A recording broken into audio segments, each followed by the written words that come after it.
فسوف أخرج حيا أولا يذكر الإنسان أنا خلقناه من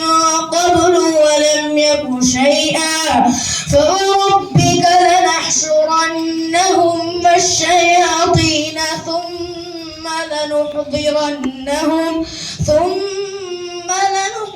لنحضرنهم حول جهنم جثيا ثم لننزعن من كل شيعة أيهم أشد على الرحمن عتيا ثم لنحن أعلم بالذين هم أولى بها صليا وإن منكم إلا واردها كان على ربك حتما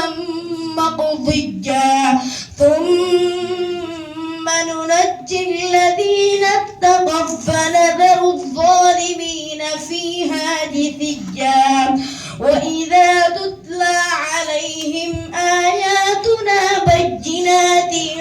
قال الذين كفروا للذين آمنوا أي الفريقين خير مقاما وأحسن نديا وكم أهلكنا قبلهم من قرن هم أحسن أثاثا ورئيا قل من كان في الضلالة فليمدد له الرحمن مدا حتى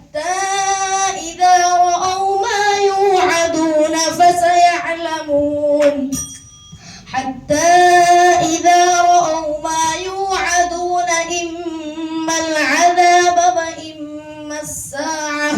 فسيعلمون من هو شر مكانا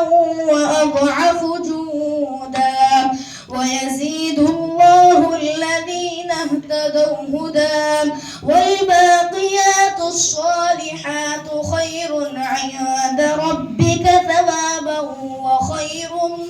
مردا. حسبك. السؤال الثالث.